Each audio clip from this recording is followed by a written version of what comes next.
Good evening, viewers.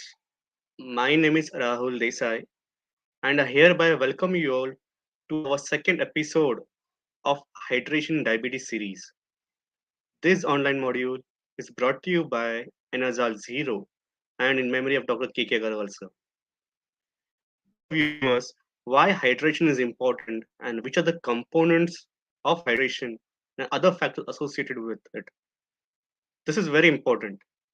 And to take us through to today's topic, that is the endocrinology of water, we have our very honorable Dr. Sanjay Kalra sir.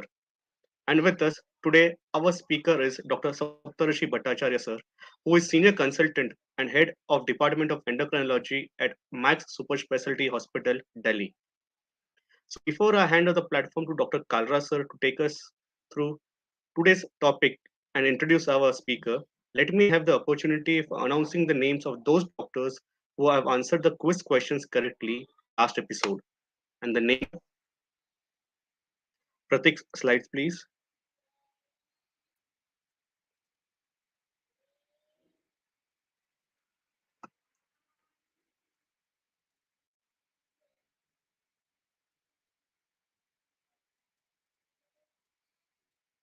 Dr. Vishal Shekhar, Bihar, Dr. S. Pandey and Dr. Sri Prakash Pandey from Chhattisgarh, Dr. Nitin Goswami from Gujarat. We have Dr. I.C. Garg from Haryana. From Karnataka, we have Dr. Ravi Bhatt, Dr. Anupama Swami. From Maharashtra, we have Dr. Shashikant Shende, Dr. Anand Purandre, Dr. Kulbhushan Tandon. From Punjab, we have Dr. Sanjeev Puri and Namrata Puri. And West Bengal, we have Dr. Santanu Kumar Bhattacharya and Dr. Ashutosh Das. So congratulations to the winners. And with this, I hand over the platform to Dr. Kalra sir. Over to you, sir. Thank you, Rahul, and warm welcome to everybody who is gathered with us today. It's a great feeling being part of this family of Indian physicians, Indian healthcare professionals. We are all working together towards the same goal, which is a healthy country, a healthy nation, a healthy world. There are a lot of issues across the world, and please join me in praying for peace and prosperity, not only in our great nation, but in every country of the world. Now, sometimes the simplest things can be the most important. This is true in medicine, it is true in nutrition, it is true in food. Is it true in beverage as well? And perhaps the answer is yes, because that is why we have this series of 7 episodes prepared for you, in all of which we speak about water. We speak about different aspects, different facets of water. H2O, the simplest chemical formula that you can think of, just H2O, and it packs a powerful punch.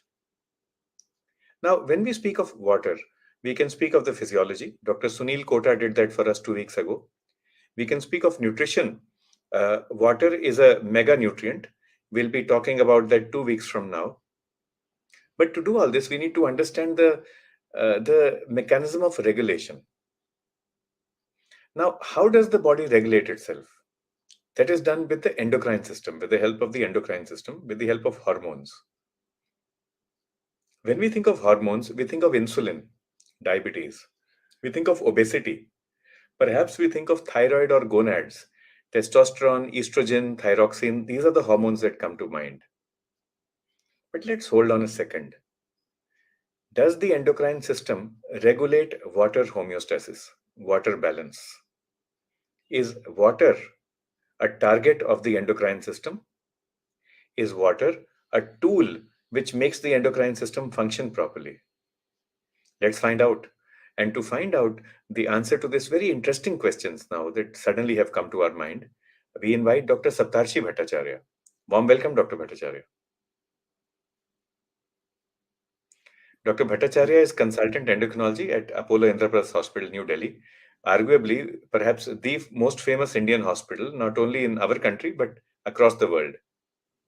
He is a star leader of the Endocrine Society of India. And most of the work that has taken place in the past 2 to 3 years in our society, in the Endocrine Society of India, owes its origin, its ideation, its implementation to Dr. Saptarshi. Dr. Rishi, when we speak of beverages, we speak of so many things. Depending upon the season, depending upon the mood, someone like me, I would think of buttermilk and lassi. Other people would think of wine and whiskey. So, how does water come into the picture? And is water an endocrine topic? Do we discuss hormones and water together? I always thought that hormones went along with whiskey and wine. No, I think it's all related. So whenever you need water, whenever you are having your food or dinner or snack, so you need maybe cold drinks or lassi, or somebody might like wine or beer. So this is something which occurs very very seamlessly. So in our body is so well synchronized, so in most of the time we do not think how so many things are getting orchestrated at the same time, and the same thing is applicable for water homeostasis as well.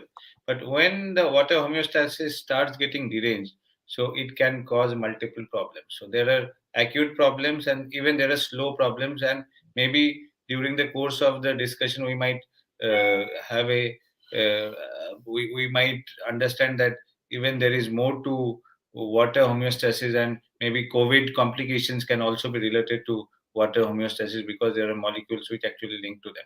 So I think we can start the presentation right now. Can you share the slides, please?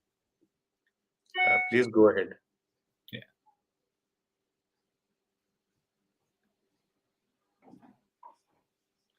So a very good evening to all the doctors and friends and seniors and juniors who have joined today. So we will be talking about water homeostasis, regulation of water, and how hormones play a role in that. So Dr. Kalra has already beautifully set the stage for today's discussion. Next slide, please. So what is important to understand is that can you move on to the next slide? That water is we will be having a more detailed discussion in the during the next session, that water is a mega nutrient, but it's like an essential constituent of cells, tissues and organs. So majority of our body is actually water. So it's like the earth also, the majority of earth is actually water. So and it's a building material, it's a solvent, and it's a reaction medium. It can be a reactant or it can be a byproduct of a reaction. So it can act as a carrier, so it can act as a insulator, it can act for in the as a lubricant, shock absorber. So there are multiple ways water is intricately related to the physiology and pathology of the human system as well as the animal system. Next slide, please.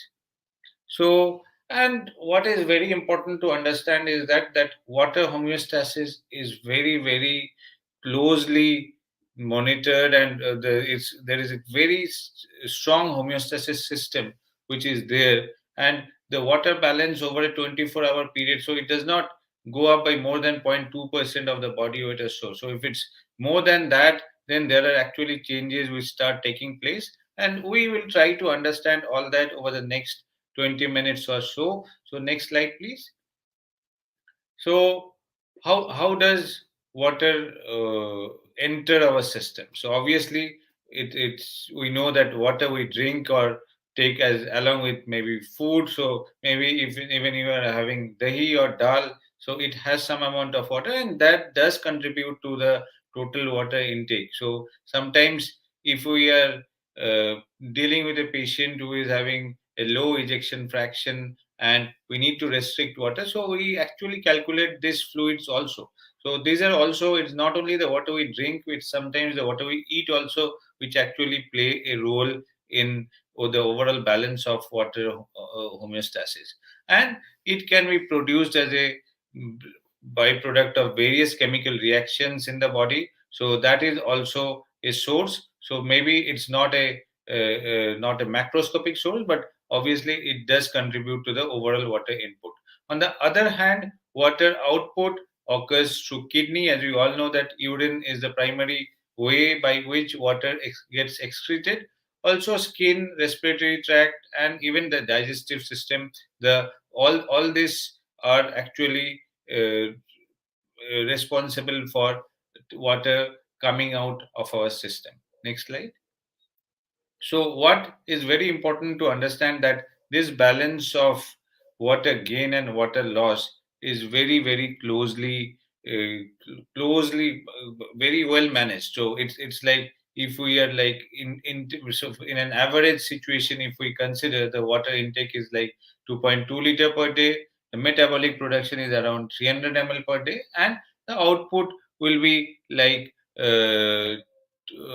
same amount will actually come out. Otherwise, so you around urine 1.5 liter comes out around through skin and lungs, which is insensible water loss. We do not understand that we are losing water through skin and lungs, but maybe on a very hot and humid summer day, you have a lot of sweat and you do tend to get dehydrated. So even during a marathon run, so some the runners also tend to get dehydrated and they require periodic hydration. So these are situations where we understand that these are important ways actually by through which we lose water, and the total balance of say 2.5 liters, whatever we produce in our body and take in through food or drinks, the same amount is actually excreted by all these four routes. Next slide, please. So now, if we try to understand how the body is responsible for regulating and keeping a very tight balance of water intake and output. So there are essentially this the algorithms always look very confusing, but if you just to make things simple for you, there are essentially three ways by which water homeostasis uh, is maintained. So there are, if you can consider three arms. So one is osmolality, that is, if that is increased, then there are thirst receptors and osmoreceptors in the brain. So there are specific areas in the brain where these receptors are there, and uh, these receptors, when they get stimulated, they cause thirst, they cause avp release. So this is the one primary mechanism, is osmoreceptors in certain areas of the brain, through which thirst and avp production is regulated, and that remains one of the primary acute modality by which water regulation is maintained. And just to think of it logically, the first response actually which occurs is, if you get dehydrated, you feel thirsty. So that is what exactly happens. So the first response which takes place is, if you have an increase in osmolality, you feel thirsty, and the thirst mechanism actually gets stimulated. So that is the first thing that happens when the osmolality increases. That means your body is getting deficient in water, so the blood is getting hyperosmolar. The receptors, the osmolality receptors get stimulated in the brain, and you feel thirsty, and also body's avp production takes place, which tends to prevent excess water excretion, and more water is retained in the body. So these are the two primary mechanisms. So then again, there are other mechanisms like arterial baroreceptors. So if your blood pressure falls, then there are carotid sinus baroreceptors, and also receptors present in the heart. So these two get stimulated. So they stimulation of this, again there is a reflex pathway which sets up the uh, sympathetic nervous system in activity. It makes it more hyperactive, and hyperactivation of the sympathetic nervous system that causes tachycardia, increases cardiac contractility, and that helps to generate maintain the blood pressure. So that is one other mechanism by which water homeostasis is maintained. And lastly, there is the renin angiotensin aldosterone system. So if there is a fall in blood pressure, renin hypersecretion occurs, that causes production of angiotensin 2, that in turn causes production of aldosterone, and that again causes sodium and water retention. So there are basic three essential pathways. One is the osmolar receptors in the central nervous system.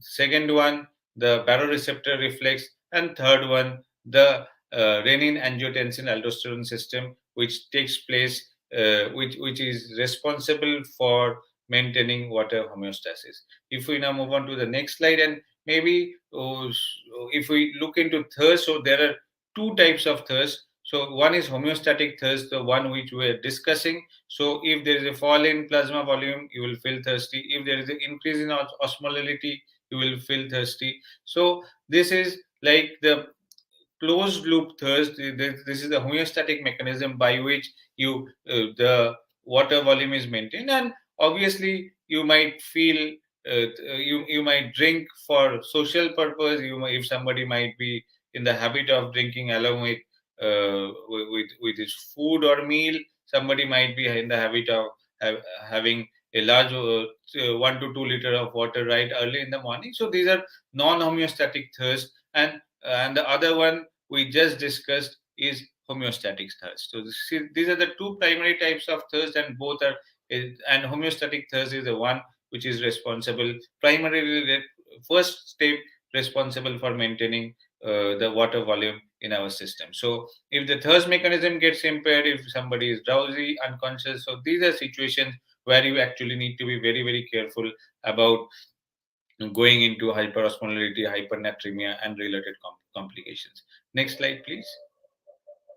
So again, the mechanism of thirst, as we were discussing, so there are distinct peripheral signs and receptors which stimulate the thirst mechanism. Some of them are situated in the oropharynx. So if you feel thirsty, your throat tends to get dry. So that occurs with decrease in fluid volume. So the receptors which get stimulated, even the GI tract fluid osmolarity also stimulates receptors, the hydration state in the blood, and the amount of water you are drinking. So all these combined together, actually they work on the integrated central nervous system, and there are nucleuses like supraoptic nucleus, subpharyngeal organs, then there are other osmoreceptors that get stimulated, and when they then in turn activates the thirst mechanism. So that is the primary mechanism by which thirst works. Now we'll have a slide, next slide please, slide discussion about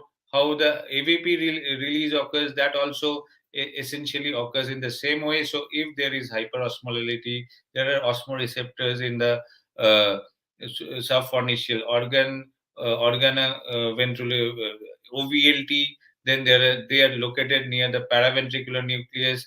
These paraventricular nucleus have magnocellular neurons, and they project into the posterior pituitary. So stimulation of these osmotic osmoreceptors, they cause release of AVP through the stimulation of the magnocellular neurons. And the next slide, please. That in turn will act on the kidney. AVP, there are multiple effects actually. So it's not only about thirst, where it has a role in maintaining the endothelial function. There are V3 receptors on the adrenal cortex that also gets stimulated by arginine vasopressin. Again, it has a role in liver glycogenolysis, although the primary role is actually on the renal tubules via the V2 receptors. Next slide, please. So when AVP is secreted, so there are water channels which are called aquaporin 2. So there is essentially stored in within the cells. So stimulation of the V2 receptor by arginine vasopressin. So these aquaporins get transported onto the cell surface, and they can actually absorb the water which is present in the renal tubule. So there is a tendency to formation of a concentrated urine. There is decreased free water clearance, and the osmolality which had gone up, and as a response to which the V2 receptor, the vasopressin was secreted, so that gets maintained. So that is the primary function of AVP. But again, all these hormones, so if we study them deeply, it's not about that one hormone, one function. So they have multiple diverse functions, and maybe these small functions sometimes do hold key to very complicated and complex disease processes. The next slide, please. So again, what the second mechanism we were discussing was arterial baroreflex. So there are receptors present on the in the carotid sinus, there are receptors present in the heart. Stimulation of them through and processing through the spinal cord as well as the medullary system, it that increases the sympathetic activity, decreases parasympathetic activity, and helps to maintain and increase the arterial blood pressure. Next slide, please. And so again, it's the neural regulation is very, very important. So this is something like if somebody has an acute drop in blood pressure, so we know that there tends to be tachycardia. So this is the mechanism by which actually tachycardia occurs. Next slide, please. Tachycardia occurs and the blood pressure gets maintained, and renin angiotensin aldosterone system. So what happens if the blood pressure falls? There is renin secretion which occurs from the kidney. Renin then breaks angiotensinogen to angiotensin 1. That gets converted to angiotensin 2 by the angiotensin converting enzyme. So these are enzymes which we all have tried to understand all these mechanisms in the setting of COVID-19. So ACE enzyme and ACE receptors, they do play an important role in pathogenesis as well as in viral entry of COVID-19 infection, that we have very clearly seen. And production of angiotensin 2, that in turn works on the aldosterone secretion from the zona glomerulosa of the adrenals, that causes sodium retention, causes the blood pressure to rise, and the blood pressure, the homeostatic mechanism actually gets completed. So next slide, please.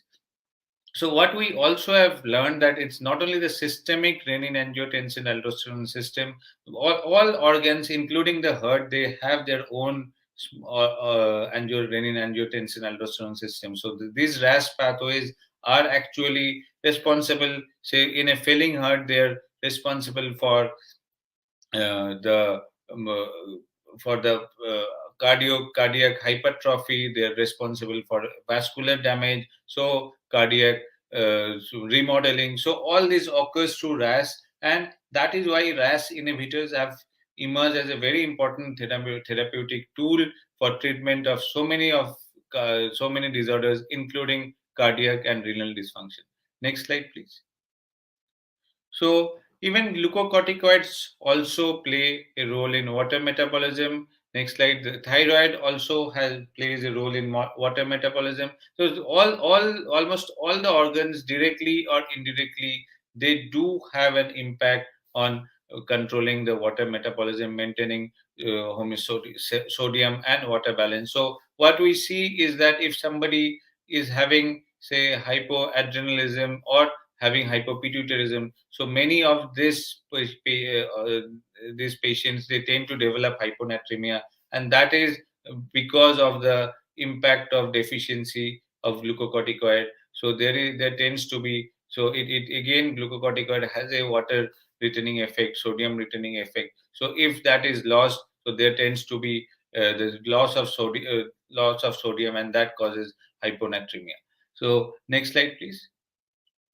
So there are multiple pathways also in elderly and in infants distinctly. So the water metabolism in a middle-aged man or a young adult, the way it is very seamlessly controlled, that is not always true in the elderly. So they do tend to have multiple problems. So one of that is orthostatic hypotension. So that is a very common problem in the elderly. If they tend to go up, stand suddenly, there is a fall in blood pressure. So these are all because of some of the alterations which take place with age, and also altered body composition that occurs with age. And we need to have a closer look at this situation. So even the elderlies are very susceptible to sodium and potassium imbalances. So we tend to see more often cases of hyponatremia in the elderly.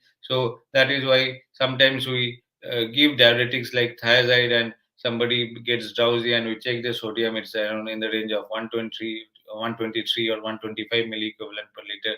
And so, but that is something which is not that common in a young adult. So these are complications which are specific for age. And again, there are complications which are specific for infants, so they also take time for the water regulatory system to mature. Even the kidney also matures over, develops fully. The concentrating ability develops fully over at least 2 to 3 or 4 years. So the infants are also susceptible to multiple defects related to water metabolism. So these are two age groups where you need to be very, very watchful if you are suspecting that there can be an impairment of water metabolism.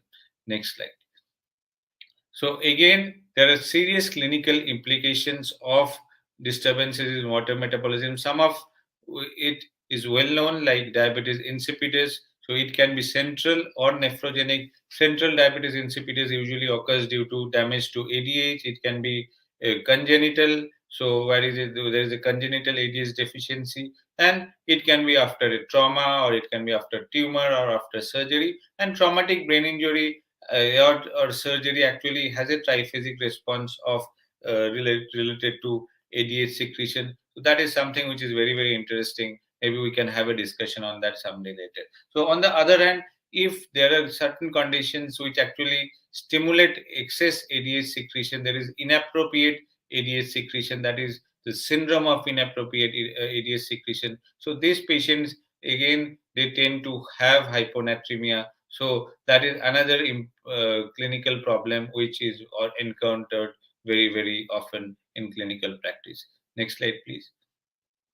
So diabetes insipidus, as we were discussing, there are multiple ways which can occur, and even it can occur due to, there is a very unusual clinical condition called psychogenic polydipsia. So somebody has a tendency to drink more and more water. So it's a very close differential. Sometimes we need to do some complicated tests to understand whether it's central diabetes insipidus or a psychogenic polydipsia. And there are even drugs which actually cause nephrogenic diabetes insipidus. So some of the you just need to be careful in those situations. Even at the time of pregnancy, also there is a type of gestational diabetes insipidus which can actually set in. So diabetes insipidus is a very interesting clinical condition. So it requires a very minute assessment, a complicated way to ultimately set the diagnosis or establish the diagnosis. But sometimes a therapeutic trial with an agent like desmopressin, which is the synthetic analog of vasopressin. So that can actually sometimes clinch the diagnosis. So these are important clinical scenarios which we often face in our clinical practice. And next slide. And that actually helps us understand that water, it's not as simple. It's not as simple as water. So it's a complicated.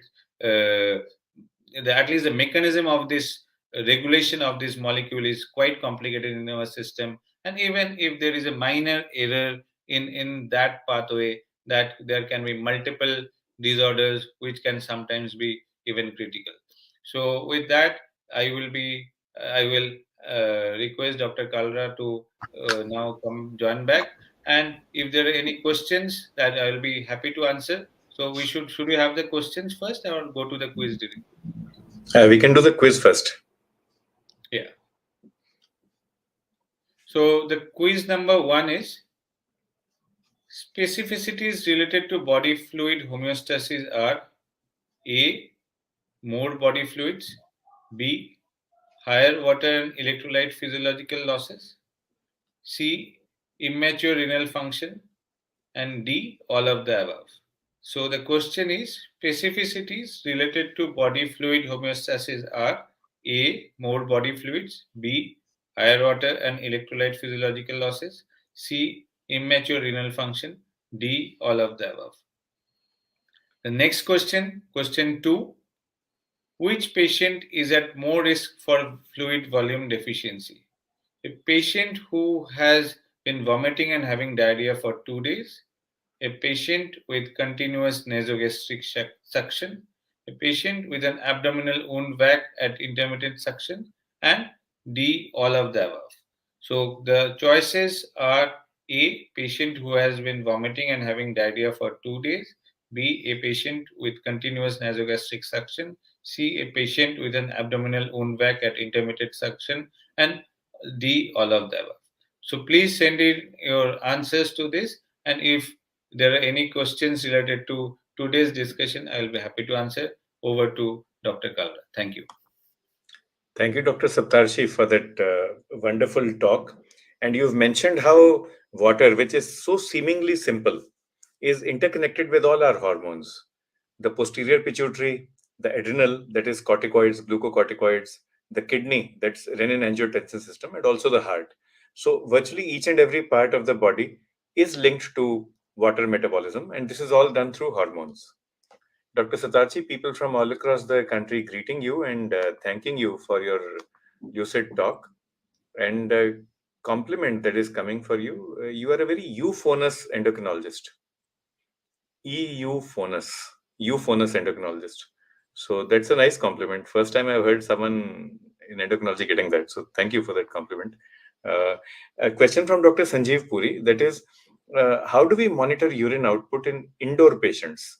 If you have someone on a Foley's catheter, then it becomes very easy, Dr. Puri, to monitor that. But let us say you want to monitor in a timed way, maybe 8 a.m. to 8 p.m., then you will have to empty the bladder first at 8 a.m. and then count from there.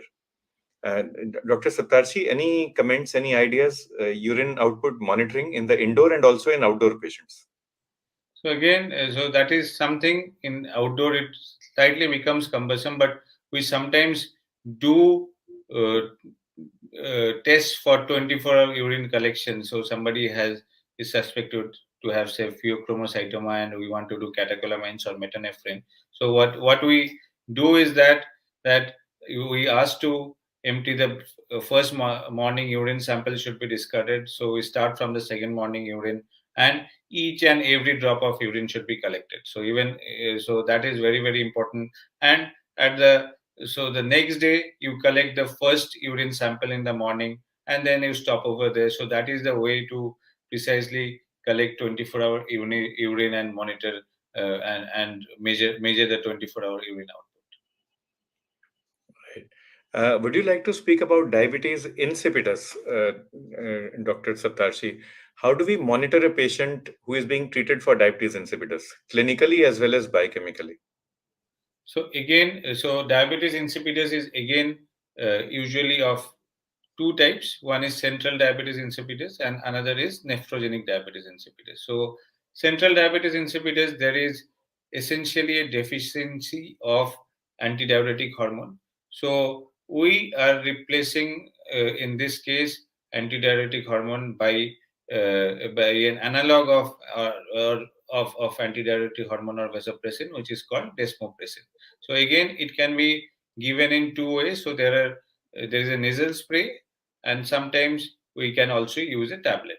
So if we are giving a tablet or a nasal spray, so sometimes so somebody might require half. So the tablet usually comes as a 0.1 mg tablet. So somebody might require half a tablet. Somebody might have more of nocturia. So usually we tend to give the tablet at night in most of the cases, because nocturia can be actually problematic. So there are other situations, somebody might require an additional half tablet or one tablet in the morning. So that is, and if you are giving that tablet, what you need to be careful is you need to look into 3-4 states situations. So one is, you should not be under hydrating, you should not be over hydrating. So if you are giving excess, the patient can actually slightly tend to get edematous, or the patient actually can develop electrolyte imbalance, so there can be more fluid, so there can be hyponatremia. If you are under treating, then there is a tendency for polyuria, the person might feel dehydrated. So one is the clinical symptom, you see the hydration status, you see what is the total urine output, you see what is the frequency of urination. So that is obviously the most important step. And periodically you need to check the sodium and potassium balance, and if you are sometimes doubtful, you can even check the urine osmolarity sometimes to assure that whether if there is a genuine doubt related to compliance, or you are suspecting some other cases. Right. Another question coming from the audience. When we manage other pituitary diseases, let us say uh, thyroid or prolactin related, then we measure hormones. Like we monitor with the TSH, we monitor with the prolactin.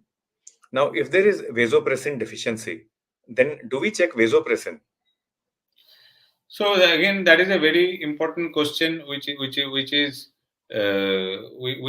actually is a clinical challenge. So vasopressin, there are tests to measure vasopressin levels, but vasopressin is a hormone which is very unstable. So if you are collecting a sample for ADH, not many labs in India can actually do that. So it's only in a very specialized situation you can actually measure vasopressin level. So if you are first of all trying to assess vasopressin secretion, there are two tests which actually become, apart from the appropriate clinical situation, there are two ways which you can actually do it.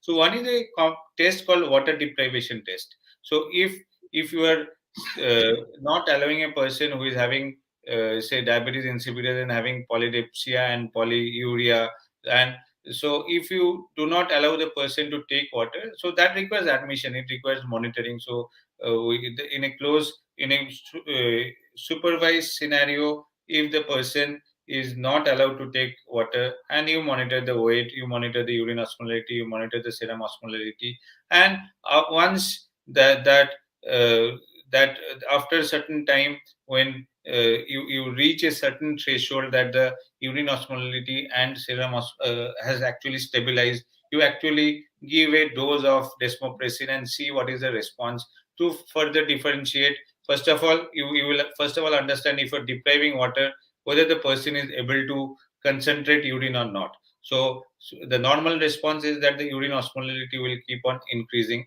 So if the person is failing to concentrate urine, then you need to check whether giving desmopressin or vasopressin will actually help to concentrate urine or not. So the most of the clinical tests for diagnosing diabetes insipidus is through water deprivation followed by a vasopressin or desmopressin challenge. So that is the usual way to do it. So but this is a complicated procedure which requires an advanced setup. So there is one molecule which has been used as a surrogate marker for vasopressin activity, that is copeptin. So there are actually many studies which suggest that copeptin, which is measurement in the body, can give an idea about the vasopressin secretion. So so that is another way which you can indirectly measure the amount of vasopressin secretion in our body. So these are the two ways. If there are very few laboratories which actually they check vasopressin or ADH levels, but again in Indian setup, in a routine setup, it becomes a challenge. So we have surrogate markers, and this thing is not limited just to vasopressin. Even let us say you are giving hydrocortisone or prednisolone to a person with Addison's disease, then we don't check serum cortisol. We have surrogate markers of checking. You can check clinically through well-being. You can also check maybe biochemically through a sodium potassium. So it is not only in vasopressin deficiency that we use surrogate markers in endocrinology.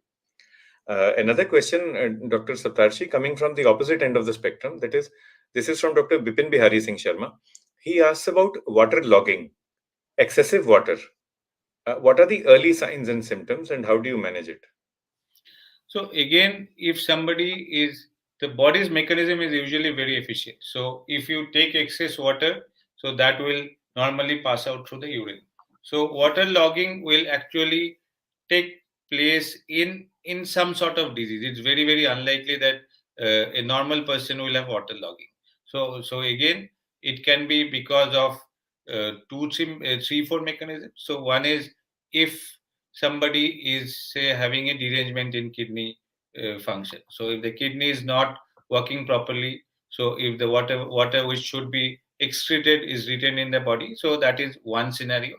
The other scenario is the central mechanism pumping station. So if that is failing, so if you are having say cardiac failure, so there tends to be backlog of water in our system. So again, so that can cause congestive heart failure. So there are features of CHF. So there will be crepitations in the lung, the JVP will go up, there will be edema, even you can have engorgement of the liver. So these are again surrogate clinical markers of waterlogging. So even there are other states where there tends to be waterlogging. So you can have a chronic liver disease or cirrhosis that can also, because of multiple alterations, including the albumin, balance which maintains osmolality, holds the water in our system. That can also cause waterlogging. So even hypothyroidism sometimes tends to cause mild edema. So so there are multiple ways. Again, each of these situations will merit in the specified type of investigation and specific and that what type of investigation, what can be the possible etiology, will ultimately depend on the history and physical examination. Thank you. We acknowledge the questions and comments from Dr. Hansa, Dr. Hitender, Dr. Harbada, and also Dr. Muhammad Ansari. And it's great seeing so much of enthusiasm and so much of participation, even late night. Dr. Natraj ji, Satvik ji, Ajay Kumar ji, and Himanshu Singh, thanks for all your comments. So it's been great having everyone with us. Dr. Saptarshi, I'd like to thank you for your time, your energy, and your enthusiasm. And just a very humble, a very personal question, if you allow me to ask. Sure. What is your favorite beverage? Water. Water. So, on that note, I'd like to thank everyone for being with us. Uh, it's good to learn about hydration because we can actually help our patients. And we do have many medical grade preparations now, which give us a wonderful balance of water as well as electrolytes. If the patient whom you are treating has diabetes, then you have brands like Enerzel Zero, which are 0 calorie, and for others you have preparations with different calories. Enerzel Blitz is one with just 29 calories per 100 ml. That is just one third of the calories that you would see in Coke. And then, of course, the plain Enerzel is there. The Panchu Singh ji has also joined us. So, with this, good evening to everyone. And from our side, I'd like to say good night. And please join us again 2 weeks from now for our next session, which will be on water, the mega nutrient. And I'd like to hand over to team FDC for the concluding remarks.